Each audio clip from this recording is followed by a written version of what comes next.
ಬೆಂಗಳೂರಿನ ರೈಲು ಪ್ರಯಾಣಿಕರೇ, ನಿಮ್ಮ ಸುದೀರ್ಘ ಕಾಯುವಿಕೆ ಈಗ ಕಾಲ ಕೂಡಿ ಬಂದಿದೆ. 2026 ಆರಂಭದಲ್ಲಿಯೇ ಸಿಲಿಕಾನ್ ಸಿಟಿಯಿಂದ ಭಾರತೀಯ ರೈಲ್ವೆ ಇತಿಹಾಸದಲ್ಲಿ ಒಂದು ದೊಡ್ಡ ಮೊತ್ತದ ಹೊಸ ಮೈಲಿಗಲ್ಲು ಶುರುವಾಗ್ತಾ ಇದೆ. ಒಂದಲ್ಲ ಎರಡಲ್ಲ, ಬರೋಬ್ಬರಿ 3 ಹೊಸ ಅಮೃತ್ ಭಾರತ್ ಎಕ್ಸ್ಪ್ರೆಸ್ ರೈಲುಗಳು ನಮ್ಮ ಬೆಂಗಳೂರಿಗೆ ಬರ್ತವೆ. ಇದು ಬರೀ ರೈಲಲ್ಲ, ಸಾಮಾನ್ಯ ಜನರ ಪಾಲಿನ ಬುಲೆಟ್ ರೈಲು. ಹಾಗಾದ್ರೆ ಏನಿದರ ವಿಶೇಷತೆ, ಯಾವೆಲ್ಲ ರಾಜ್ಯಗಳಿಗೆ ಇದು ಕನೆಕ್ಟ್ ಆಗುತ್ತೆ, ಕಂಪ್ಲೀಟ್ ಡೀಟೇಲ್ಸ್ ನ ಕೊಡ್ತೇವೆ ಈ ವಿಡಿಯೋದಲ್ಲಿ. ಸ್ನೇಹಿತರೆ, ವೆಲ್ಕಮ್ ಬ್ಯಾಕ್ ಟು ಐಫೈ ಕನ್ನಡ.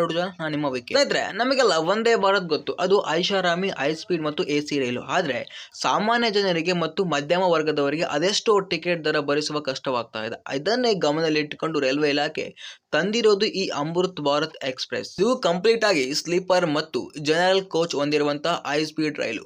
ಒಂದೇ ಭಾರತ್ ನಲ್ಲಿ ಇರುವಂತಹ ವೇಗ ಮತ್ತು ತಂತ್ರಜ್ಞಾನವನ್ನು ಇಲ್ಲಿ ಬಡವರಿಗೂ ಕೈಗೆಟುವಂತಹ ದರದಲ್ಲಿ ನೀಡಲಾಗ್ತಾ ಇದೆ. ಹಾಗಾದ್ರೆ ಈಗ ಈ 3 ರೈಲುಗಳು ಎಲ್ಲಿಂದ ಎಲ್ಲಿಗೆ ಹೋಗುತ್ತವೆ ಅಂತ ಡೀಟೇಲ್ ಆಗಿ ನೋಡೋಣ. ವೀಕ್ಷಕರೇ, ಈ 3 ರೈಲುಗಳು ಬೆಂಗಳೂರಿನ ಸರ್ ಎಂ ವಿಶ್ವೇಶ್ವರಯ್ಯ ಟರ್ಮಿನಲ್ ಇಂದ ಅಂದ್ರೆ SMVT ಇಂದಲೇ ಹೊರಡುತ್ತವೆ. ಅಲಿಪುರ ದ್ವಾರ ಟು ಬೆಂಗಳೂರು, ಇದು ಪಶ್ಚಿಮ ಬಂಗಾಳದ ಗಡಿಯವರೆಗೂ ಕನೆಕ್ಟಿವಿಟಿ ಇರುತ್ತೆ. ನೆಕ್ಸ್ಟ್ ಬಾಳೂರು ಘಾಟ್ ಟು ಬೆಂಗಳೂರು, ಇದು ಉತ್ತರ ಬಂಗಾಳದ ಪ್ರಮುಖ ನಗರಕ್ಕೆ ಇದು ಸಂಪರ್ಕ ಕಲ್ಪಿಸುತ್ತೆ. ನೆಕ್ಸ್ಟ್ ರಾಧಿಕಾಪುರಂ ಟು ಬೆಂಗಳೂರು, ಇದು ರೈಲು ಪಶ್ಚಿಮದ ಬಂಗಾಳ ಮತ್ತು ರೈಲ್ವೆ ಜಾಲದ ಕೊನೆಯ ಭಾಗಕ್ಕೂ ತಲುಪುತ್ತೆ. ಇಲ್ಲಿ ಗಮನಿಸಬೇಕಾಗಿದ್ದು ಏನಂದ್ರೆ, ಈ ರೈಲುಗಳು ಬರೀ ಬೆಂಗಾಲಿಗಳಿಗೆ ಮಾತ್ರ ಅಲ್ಲ, ನಮ್ಮ ದಕ್ಷಿಣ ಭಾರತದ ಜನರಿಗೆ ದೊಡ್ಡ ವರದಾನ. ಯಾಕೆಂದ್ರೆ ಇದು ಆಂಧ್ರ ಪ್ರದೇಶದ ವಿಜಯವಾಡ, ವಿಶಾಖಪಟ್ಟಣ ಮತ್ತು ಒಡಿಸ್ಸಾದ ಭುವನೇಶ್ವರ, ಕಟಕ ಮಾರ್ಗವಾಗಿ ಚಲಿಸುತ್ತೆ. ಅಂದ್ರೆ ಒಟ್ಟು 4 ರಾಜ್ಯಗಳ ಜನರಿಗೆ ಇದು ಜೀವನಾಡಿ ಆಗಲಿದೆ. ಈ ರೈಲುಗಳು ಏಕೆ ಬಡವರ ಬುಲೆಟ್ ರೈಲು ಅಂತೀವಿ ಗೊತ್ತಾ?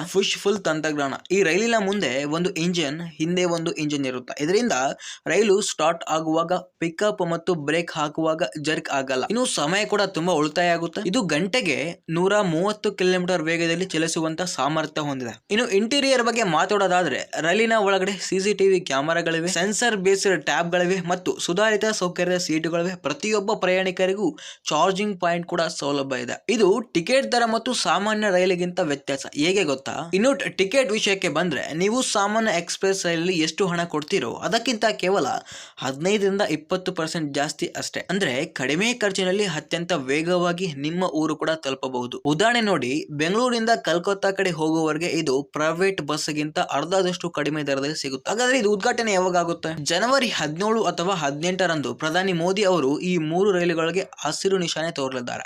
ಇದರ ಜೊತೆಗೇನೆ ಇನ್ನೊಂದು ಸರ್ಪ್ರೈಸ್ ಇದೆ. ಅದೇ ಸಮಯದಲ್ಲಿ ಭಾರತದ ಮೊದಲ ವಂದೇ ಭಾರತ್ ಸ್ಲೀಪರ್ ರೈಲು ಕೂಡ ಲೋಕಾರ್ಪಣೆ ಆಗುವಂತ ಸಾಧ್ಯತೆ ಇದೆ. ಸಂಕ್ರಾಂತಿ ಹಬ್ಬ ಮುಗಿಯುವ ಹೊತ್ತಿಗೆ ಬೆಂಗಳೂರಿಗರಿಗೆ ದೊಡ್ಡ ಮೊತ್ತದ ಟ್ರಾವೆಲ್ ಗಿಫ್ಟ್ ಸಿಗೋದು ಗ್ಯಾರಂಟಿ. ನೋಡಿದ್ರಲ್ಲ ಸ್ನೇಹಿತರೆ, ಬೆಂಗಳೂರು ಇನ್ಮೇಲೆ ರೈಲ್ವೆ ಹಬ್ ಆಗಿ ಬದಲಾಗ್ತಾ ಇದೆ.